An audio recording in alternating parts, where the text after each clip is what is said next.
नमस्कार. जागतिक लोकसंख्या दिनाचं औचित्य साधून विजयसिंह यादव कॉलेज पेठ वडगाव येथील भूगोलशास्त्र विभागाच्या वतीनं आयोजित लोकसंख्या दिन आणि जनजागृती या विषयावरील ह्या वेबिनारमध्ये आपणासमोर मला माझं मनोगत व्यक्त करण्याची संधी या महाविद्यालयाच्या प्राचार्य डॉक्टर चव्हाण मॅडम, भूगोलशास्त्र विभाग प्रमुख डॉक्टर B.S. जाधव सर, तसेच doctor Patil sir, doctor Bhandare sir यांनी उपलब्ध करून दिली, ज्यांच्यामुळं आज आपण एकमेकांशी हितगुज साधू शकतो आहोत.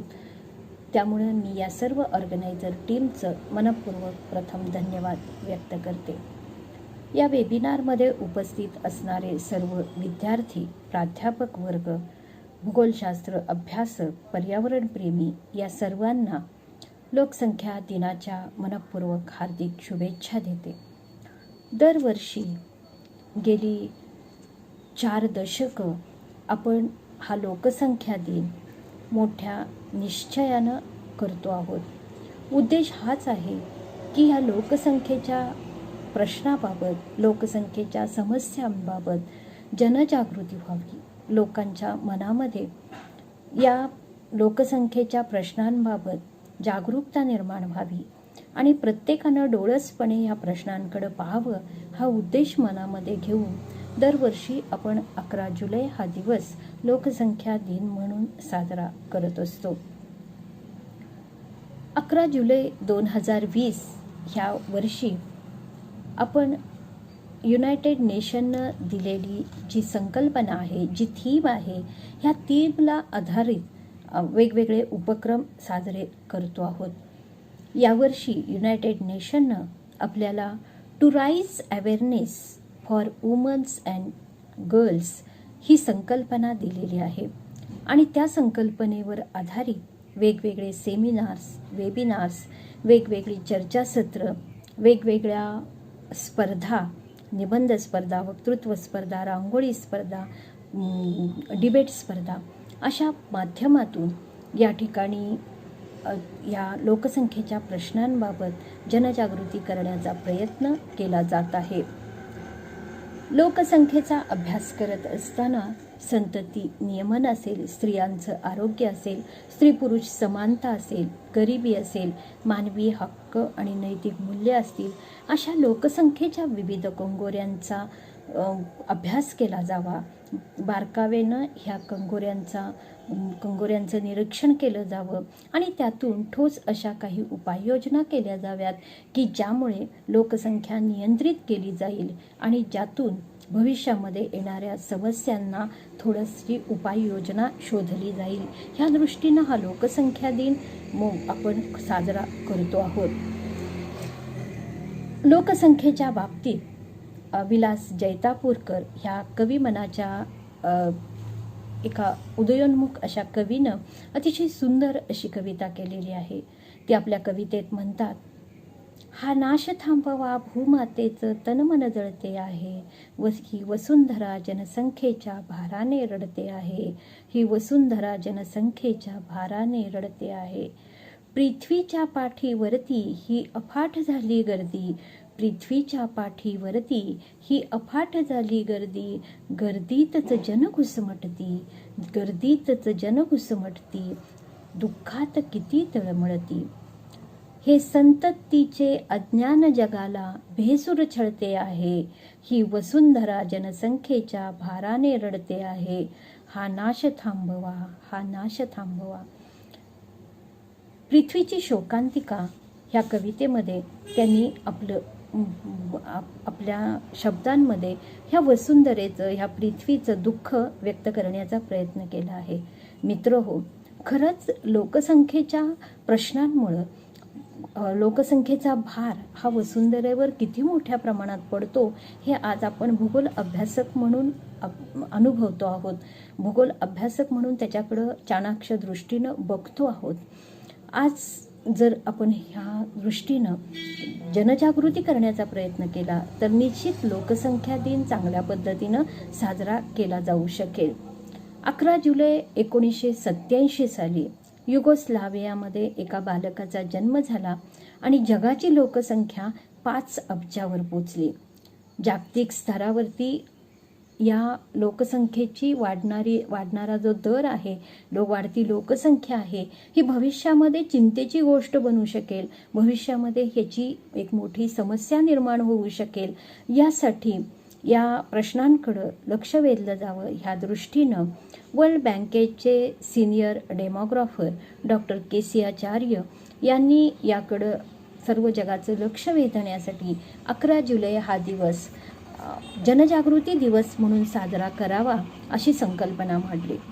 युनोनं ह्या संकल्पनेचा, ह्या प्रस्तावाचा विचार केला आणि युनोनं लगेच 2 वर्षामध्ये म्हणजे 1989 या ठिकाणी 11 जुलै हा दिवस जागतिक स्तरावरती जागतिक लोकसंख्या दिन म्हणून साजरा करावा अशी घोषणा केली. आणि त्या वर्षीपासून आपण दरवर्षी 11 जुलै हा दिवस विविध सेमिनार, वेबिनार्स, किंबहुना चर्चासत्र, वेगवेगळ्या स्पर्धा, निबंध स्पर्धा, रांगोळी स्पर्धा अशा माध्यमातून साजरा करायला सुरुवात केली. आणि आज आपण जनजागृतीचे वेगवेगळे टप्पे या ठिकाणी या लोकसंख्या दिनाच्या निमित्तानं आपण करत असतो. प्राचीन कालखंडामध्ये लोकसंख्येची वाढ अतिशय अल्प प्रमाणात होती, कारण मनुष्य हा भटक्या स्वरूपाचं जीवन जगत होता. शेती, पशुपालन यांचा विकास झालेला नव्हता. ज्यावेळी मनुष्यानं शेती किंवा पशुपालन यांचा शोध लावला, शेतीमध्ये चांगल्या पद्धतीचे शोध लागले गेले आणि शेतीचा विकास जसजसा व्हायला लागला तसतसं वसाहतींची निर्मिती झाली आणि हळूहळू जगाची लोकसंख्या वाढायला सुरुवात झाली. 1804 साली 1 अब्ज असणारी लोकसंख्या डबल होण्यासाठी, 2 अब्ज होण्यासाठी 123 वर्षाचा काळ लोटावा लागला. कारण त्या काळामध्ये वैद्यकीय सुविधांचा अपुरा पुरवठा होता, वैद्यकीय सेवा अस्तित्वात नव्हत्या, जन्मदर मोठ्या प्रमाणात होता, पण मृत्यूदरही तितक्याच मोठ्या प्रमाणात होता. त्यामुळं लोकसंख्या वाढीचा दर हा अतिशय अल्प प्रमाणात होता. 1 अब्जावरून 2 अब्जापर्यंत लोकसंख्या पोचण्यासाठी 123 वर्षाचा कालावधी लोटावा लागला. 1927 साली ही लोकसंख्या 2 अब्जावर पोचली. त्यानंतर अवघ्या 33 वर्षात म्हणजे 1960 साली ही लोकसंख्या 3 अब्जावर पोचली आणि 1987 साली तर ती 5 अब्जावर पोचली. लोकसंख्येचा हा प्रचंड विस्फोट शास्त्रज्ञांच्या चिंतेची बाब होऊ लागला. 2000 साली म्हणजे लगेच 11 वर्षामध्ये ही लोकसंख्या 6 अब्जावर पोचली, तर 2017 साली ती 7.5 अब्जावर गेली आणि आज आम्ही बघतो आहे जगाची लोकसंख्या 7.8 अब्ज झालेली आहे. आणि ह्या प्रचंड लोकसंख्येसाठी लागणाऱ्या सर्व गोष्टी उपलब्ध, सर्व साधन संपत्ती उपलब्ध करून देणं ही एक अतिशय मोठी चिंता शासनकर्त्यांच्या पुढं आहे. आज जगाच्या लोकसंख्येचा जर विचार करायचा म्हटलं तर आज आशिया खंड हा लोकसंख्येच्या बाबतीत प्रथम क्रमांकाचा खंड मानला जातो. कारण या खंडावरच या ठिकाणी भारत आणि चीन हे 2 बलाढ्य लोकसंख्येचे देश आहेत. आज जर आम्ही बघितलं तर संपूर्ण जगाच्या लोकसंख्येच्या 60% लोकसंख्या ही आशिया खंडावरती स्थिरावलेली आहे. त्यापाठोपाठ युरोप, आफ्रिका, अमेरिका, ऑस्ट्रेलिया या खंडांचा नंबर लागतो. ऑस्ट्रेलियावरती लोकसंख्या वाढीचा दर हा अतिशय अल्प प्रमाणात आहे, परंतु आशिया खंड मात्र प्रथम क्रमांकाचं खंड लोकसंख्येच्या बाबतीत मानलं जातं. चीन आणि भारत हे लोकसंख्येच्या दृष्टीनं जास्त लोकसंख्येचे देश म्हणून ओळखले जातात. चीन आणि भारत या दोन्ही देशांच्या लोकसंख्या वाढीचा दर हा समान स्वरूपाचा होता, परंतु चीननं जन्मदरावरती नियंत्रण मिळवल्यामुळं हा दर कमी झाला. परंतु भारतात मात्र अजूनही लोकसंख्या वाढीचा दर प्रचंड मोठ्या स्वरूपात असल्यामुळं 2027 साली त्या ठिकाणी चीनला पाठीमागं सारून भारत हा प्रथम क्रमांकाचा देश बनतो आहे का काय अशी चिंता लागून राहिलेली आहे. प्राचीन काळात लोकसंख्या ही साधन संपत्ती मानली जात होती. कारण प्राचीन कालखंडात शेतीचं उत्पन्न मिळवण्यासाठी मजुरांची गरज लागत होती.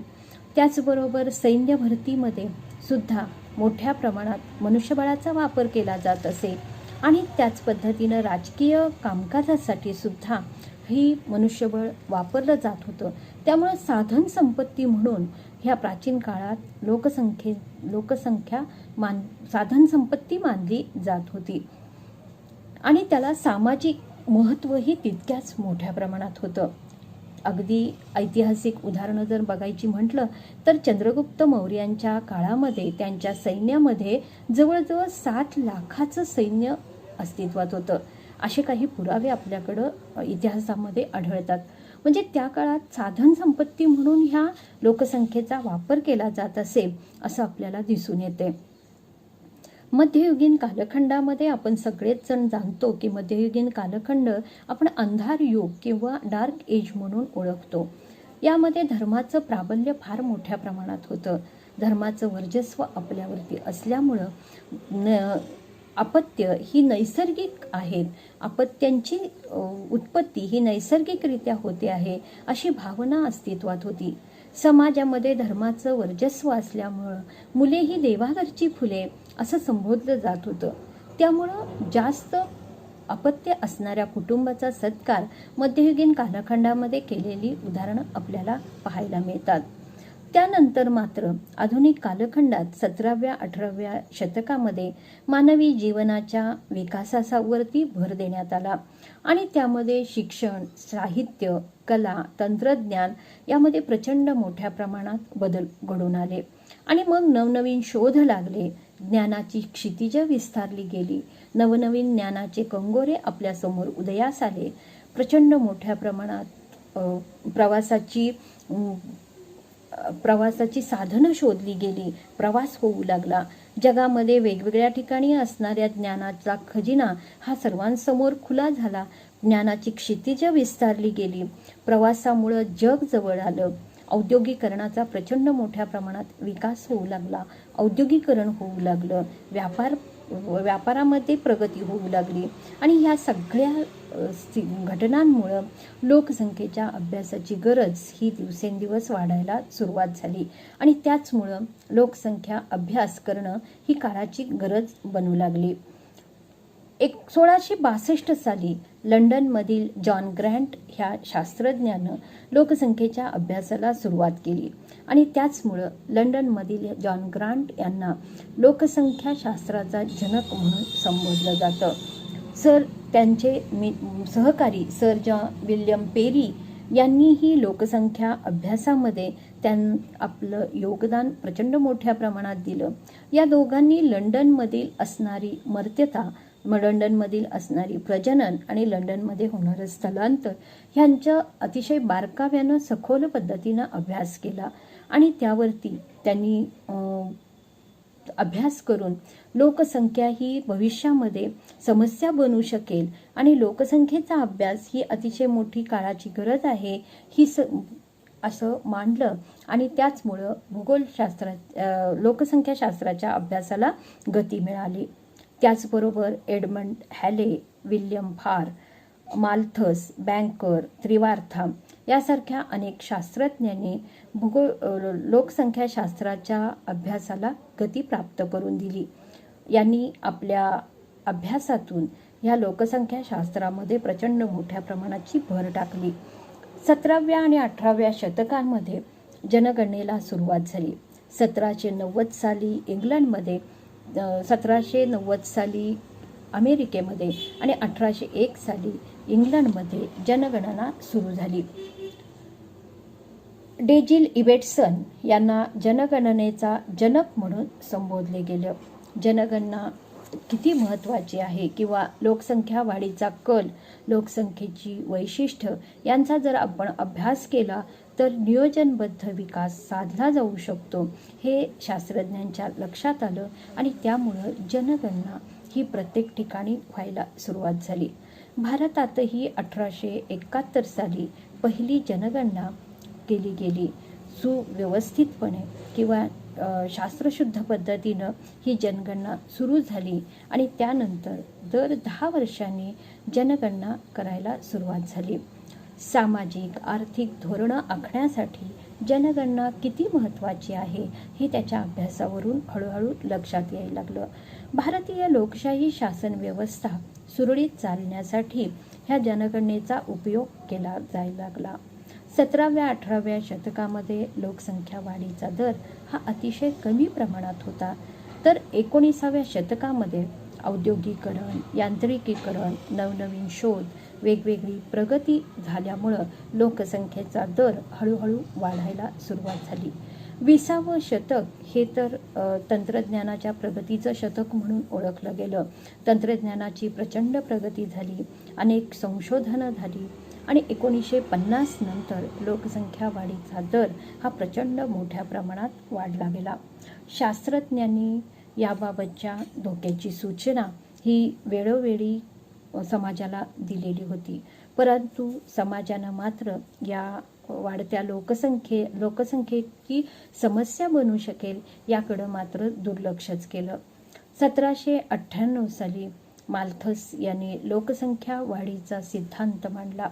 यामध्ये त्यांनी भौमितिक पद्धतीनं लोकसंख्या वाढते आहे आणि या लोकसंख्येसाठी आवश्यक असणारं शेती उत्पन्न मात्र अंकगणितीय पद्धतीनं वाढते आहे असा सिद्धांत मांडला आणि भविष्यामध्ये ही वाढती लोकसंख्या समस्या निर्माण होऊ शकेल हेही सूचित केलं. परंतु तत्कालीन समाजामध्ये त्या विचारांना, माल्थसच्या विचारांना विरोध झाला आणि त्यांची विचार प्रणाली थोडीशी पाठीमागं पडली.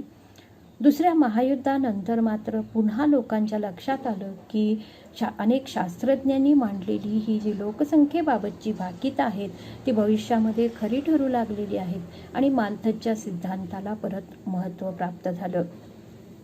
1947 साली बँकर यांनी परिवर्तनाचा सिद्धांत मांडला. ज्या परिवर्तनाच्या सिद्धांतातून आणि माल्थसच्या सिद्धांतातून असं लक्षात आलं की लोकसंख्या शिक्षण आणि लोकसंख्या नियंत्रण हे दोनच पर्याय आपल्यासमोर आहेत आणि या दोन पर्यायांची निवड करून आपण चांगल्या पद्धतीनं मानवाचा विकास करू शकतो हे समजू लागलं. 1950 सालामध्ये वाढणारी लोकसंख्या, 50 सालापासून वाढणारी लोकसंख्या जागतिक समस्या बनत चाललेली आहे हे प्रगत राष्ट्रांच्या लक्षात आलं आणि त्यामुळं 1960-70च्या दशकामध्ये प्रगत राष्ट्रांनी लोकसंख्या नियंत्रणाबाबत पावलं उचलायला सुरुवात केली. लोकसंख्या विषयक आपलं धोरण निर्माण केलं आणि 1980च्या दरम्यान लोकसंख्या नियंत्रणामध्ये, जन्मदर स्थिर करण्यामध्ये प्रगत राष्ट्रांना यश आलं आणि त्यामुळं संयुक्त राष्ट्र संघटनेच्या अहवालानुसार औद्योगिक विकास, गर्दी, प्रदूषण ह्या सर्व समस्यांचं मूळ ही वाढती लोकसंख्या आहे आणि हे कमी करायचं असेल आणि नैसर्गिकरित्या आपलं पर्यावरण सुरक्षित ठेवायचं असेल तर लोकसंख्येवरती नियंत्रण आणलं पाहिजे हे प्रगत राष्ट्रांच्या लक्षात आलं आणि त्याचमुळं मानवी आरोग्याला ह्या सर्व समस्यांमुळं मोठ्या प्रमाणात धोका निर्माण होऊ शकतो हेही समजून आल्यामुळं मोठ्या प्रमाणात त्याच्यावरती चर्चासत्र, सेमिनार्स आयोजित केली गेली आणि त्यातून आंतरराष्ट्रीय परिषदांमधून या प्रश्नांवरती चर्चा झाली. या प्रश्नांवरती उपाययोजना शोधण्याचा प्रयत्न केला गेला. संयुक्त राष्ट्र संघटनेच्या वतीनं निर्माण मांडलेल्या समस्यांमध्ये संयुक्त राष्ट्र संघानं तयार केलेल्या अहवालानुसार वातावरणातील नैसर्गिकता ह्या सर्व समस्यांमुळे कमी होते आणि हे सर्व मानवाच्या आरोग्यासाठी अतिशय धोकादायक आहे हे आरोग्य संघटनेच्या माध्यमातून स्पष्ट केलं गेलं आणि त्याचमुळे वेगवेगळ्या आंतरराष्ट्रीय परिषदांमध्ये वाढती लोकसंख्या ही समस्या बनू लागलेली आहे. या प्रश्नांवरती मोठ्या प्रमाणावरती चर्चा घडून आल्या.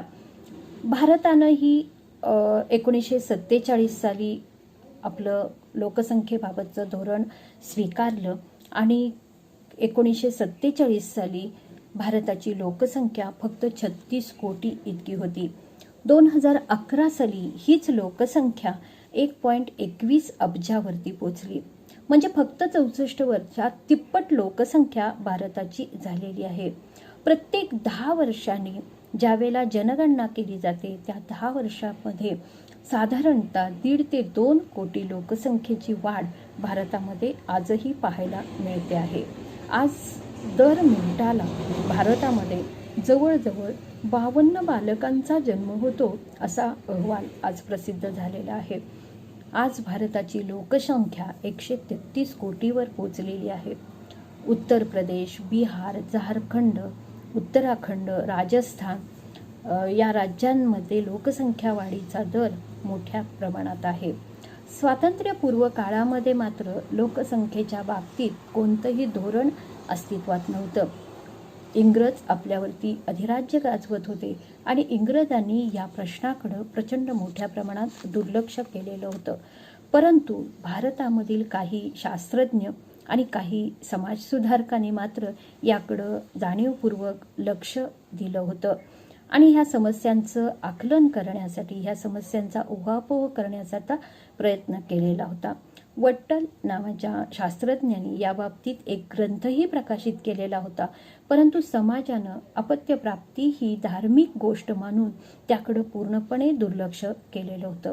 दारिद्र्य, उपासमार, कनिष्ठ राहणीमान, भूकबळी इत्यादी समस्या ह्या वाढत्या लोकसंख्येमुळे निर्माण होऊ शकतात हेच समाजाच्या पचनी पडत नव्हतं.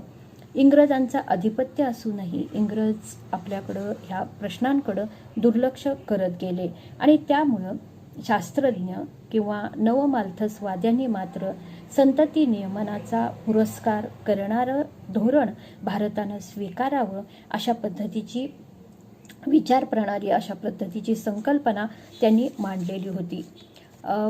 या दरम्यानच प्राध्यापक कर्वे ह्या समाजसुधारकांनी मुंबई येथे पहिले संतती नियमनाचं हॉस्पिटल उभारलं आणि मद्रास, म्हैसूर याही ठिकाणी असे प्रयत्न केले गेले आणि स्वातंत्र्यपूर्व काळामध्ये संतती नियमनाचा प्रयत्न काही समाजसुधारकांच्या माध्यमातून केला गेला.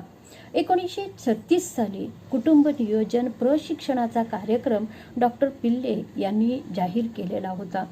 तर उत्तर प्रदेशमध्ये बर्थ कंट्रोल वर्ल्ड वाईड किंवा मध्य प्रदेशामध्ये मातृसेवा संघ असा जन्मनियंत्रण चिकित्सालय सुद्धा उभारण्याचा प्रयत्न स्वातंत्र्यपूर्व काळामध्ये केला गेला होता. 1947 साली भारताला स्वातंत्र्य प्राप्त झाले आणि पहिल्या पंचवार्षिक योजनेमध्ये म्हणजे 1952 साली कुटुंब नियोजनाचं धोरण हे राष्ट्रीय लोकसंख्या धोरण म्हणून स्वीकारलं गेलं. भारतातील स्त्रियांची स्थिती, उदासीनता, अज्ञान, शिक्षणाचा अभाव, धार्मिक विरोध, अंधश्रद्धा, जनजागृतीचा अभाव अशा अनेक कारणामुळं भारतामध्ये राष्ट्रीय लोकसंख्येचं धोरण हे प्रभावीपणे राबवलं गेलं नाही. वैद्यकीय प्रगतीमुळे मृत्यूदर कमी झाला आणि जन्मदर मात्र वाढत गेला आणि त्यामुळं भारताची लोकसंख्या ही प्रचंड मोठ्या वेगानं वाढायला सुरुवात झाली. आज लोकसंख्या शास्त्र हे सामाजिक दर्जा असणारं शास्त्र म्हणून ओळखलं जात आहे. चीन आणि भारत यांच्या लोकसंख्या वाढीचा दर समान असला तरी भारतामध्ये मात्र या प्रश्नांवरती बाबत नियंत्रण नाही आणि त्याचमुळं लोकसंख्या वाढीची समस्या भारतासारख्या विकसनशील देशामध्ये अक्राळ विक्राळ रूप धारण करते आहे आणि आमचा युवक मात्र यामध्ये दिशाहीन होतो आहे. आणि हा महत्त्वाचा मुद्दा आजच्या ह्या जागतिक लोकसंख्या दिनाच्या निमित्त आपल्यासमोर आलेला आहे. मानवी समाजात स्त्री पुरुषांचं प्रमाण तसं पाहिलं तर समान असणं गरजेचं आहे. पण भारतातील स्त्रियांचं स्थान, तिची असणारी अवहेलना, तिचं असणारं समाजातलं दुय्यम स्थान हे पहिल्यापासूनच दुय्यम पद्धतीचं निर्माण झालेलं आहे. 1901 साली 972 असणारं दर हजारी स्त्रियांचं 972 असणारं प्रमाण मात्र 2011 साली 922 पर्यंत खाली आलं आणि मग या ठिकाणी पुरुष आणि स्त्रिया यांचं असणारं हे दर हजारी प्रमाण लक्षात घेता ही प्रचंड मोठी चिंतेची बाब भारतासमोर निर्माण झालेली आहे. आमच्या प्राचीन ग्रंथांमध्ये अनेक वेगवेगळ्या श्लोकांच्या माध्यमातून स्त्रीचं कौतुक केलं गेलं होतं. अहिल्या, द्रौपदी, तारा, सीता, मंदोदरी तथा पंचकन्या स्मरे नित्यम महापातकनाशनम असं म्हटलं जात होतं. किंवा या देवी सर्व भूतेषु मातृरूपेण संस्थिता नमस्तस्ये नमस्तस्ये नमस्तस्ये नमो नमः असं म्हणत स्त्रीला किंवा स्त्री देवतांना पूजा करण्याची पद्धत आपल्या भारतीय संस्कृतीमध्ये आहे. परंतु वास्तवात मात्र आई, बहीण, भाऊजे, वहिनी किंबहुना मुलगी अशा वेगवेगळ्या प्रत्यक्ष स्वरूपात मात्र तिला पीडितेचंच स्वरूप दिलं गेलेलं आहे. आज 0 ते 6 वयोगटामधल्या मुलींची संख्या प्रचंड प्रमाणात कमी होऊ लागलेली आहे आणि ही भारतासमोरची फार मोठी चिंतेची बाब आहे. 0 ते 6 वयोगटातली असणारी मुलींची संख्या कमी होण्याचं कारण म्हणजे गर्भात मुलीची होणारी हत्या आणि त्याला कारण आहे ते म्हणजे आपल्या वंशाचा दिवा म्हणून मुलाला जन्म दिलाच पाहिजे ही आजही आमच्या भारतामध्ये असणारी जी संकल्पना आहे, आमच्या भारतामध्ये असणारी जी अंधश्रद्धा आहे, या अंधश्रद्धेला पाठपुरावा करण्यासाठी, या अंधश्रद्धेला पाठिंबा देण्यासाठी ह्या ठिकाणी मुलींची गर्भामध्ये मोठ्या प्रमाणात हत्या केली जाते. आज या विरोधात प्रचंड मोठा लढा उभारला जात आहे. परंतु तरीही आजही चोरून या ठिकाणी मोठ्या प्रमाणात गर्भलिंग चाचणी केली जाते आणि त्याचमुळं मुलींची हत्या ही मोठी चिंतेची गोष्ट आज समाजापुढं निर्माण झालेली आहे.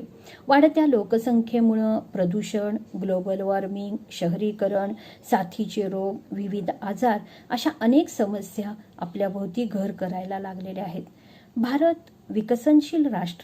भारतासारख्या विकसनशील राष्ट्रात लोकसंख्या ही समस्या न बनता ती साधन संपत्ती कशी बनेल याकडे आज आम्ही लक्ष देणं गरजेचं आहे. कारण भारतासारख्या विकसनशील देशामध्ये ही जर साधन संपत्ती बनली तर निश्चित आपला भारत देश एक प्रगतीपथावरचं राष्ट्र म्हणून ओळखलं जाऊ शकेल. आज भारत हा तरुणांचा देश म्हणून ओळखला जातो कारण आज भारतामध्ये सगळ्यात जास्त तरुणांची संख्या आहे असं आपल्याला पाहता येते आणि त्याचमुळं हीच तरुणाई जर चांगल्या पद्धतीनं साधन संपत्ती म्हणून वापरली गेली तर निश्चित भविष्यामध्ये भारत हा उदयोन्मुख असा देश निर्माण होऊ शकेल. पृथ्वीच्या निर्मितीपासून आणि मानवाच्या जन्मापर्यंत पृथ्वीचा समतोल राखला जात होता, निसर्गाचा समतोल राखला जात होता. मानव हा बुद्धिमान प्राणी आहे. निसर्गावर कुरघोडी करून, निसर्गावरची आधिपत्य गाजवून त्या ठिकाणी निसर्गाची प्रचंड मोठ्या प्रमाणाची हानी मानवानंच केलेली आहे. त्यामुळं निसर्गाचं चक्र आज बिघडले. अनेक अन्नसाखळ्या तुटल्या गेल्या आहेत.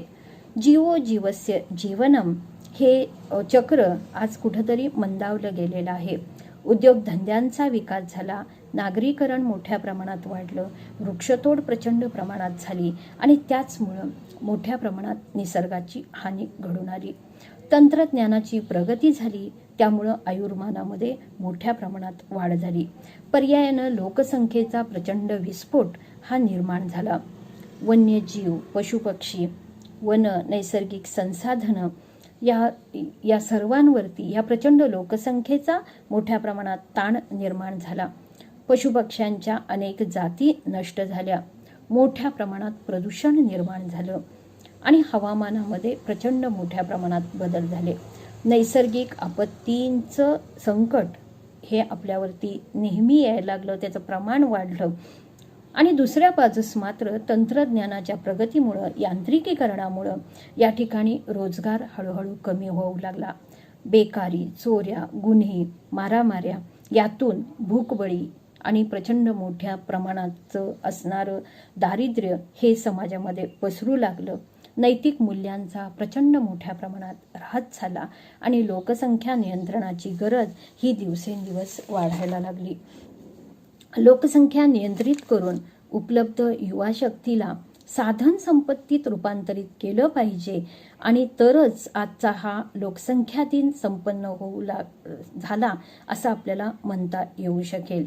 विवेकानंदांनी म्हटल्याप्रमाणे मन आणि मनगट ह्यांचं हे जर आपण व्यवस्थित काबीज केलं आणि मग यशाची शिखरं जर पादाक्रांत केली तर आजच्या युगाला कुठल्याही समस्येवर मात करण्याला कुणीही थांबवू शकत नाही हे आपल्या लक्षात येते.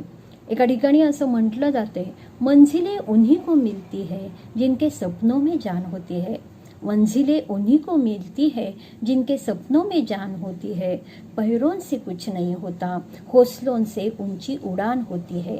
त्याच पद्धतीनं ह्या प्रश्नांबाबत आज आमच्या ह्या तरुणाईचा देश म्हणून ओळखला जाणारा भारत देश ह्या तरुणाईच्या मदतीनं, ह्या तरुण युवा शक्तीच्या मदतीनं या ठिकाणी प्रत्येक समस्येवरती मात करू शकेल आणि लोकसंख्या जनजागृतीमध्ये सुद्धा आमची ही तरुणाई प्रचंड मोठ्या प्रमाणात आपल्याला सहकार्य करू शकेल आणि निश्चितच भविष्यामध्ये येणाऱ्या ह्या समस्येवरती लोकसंख्या नियंत्रण करून, लोकसंख्येच्या प्रश्नांवर मात करून निश्चित उद्याचा उज्ज्वल भविष्यकाळ ही तरुणाई घडवून आणू शकेल अशी मला आशा वाटते. मित्रहो, पुनश्च एकदा सर्वांना या लोकसंख्या दिनाच्या मनपूर्वक शुभेच्छा व्यक्त करते आणि विजयसिंह यादव कॉलेजच्या प्राचार्य डॉक्टर चव्हाण मॅडम तसेच भूगोलशास्त्र विभागातील माझे सहकारी मित्र या सर्वांनी मला आपणासमोर माझं मनोगत व्यक्त करण्याची जी संधी दिली त्याबद्दल त्या सर्वांचं मनपूर्वक आभार व्यक्त करते. आपण सर्वांनीही माझे 4 शब्द ऐकून घेतले त्याबद्दल आपणा सर्वांचंही मनपूर्वक धन्यवाद व्यक्त करते आणि इथं थांबते. धन्यवाद.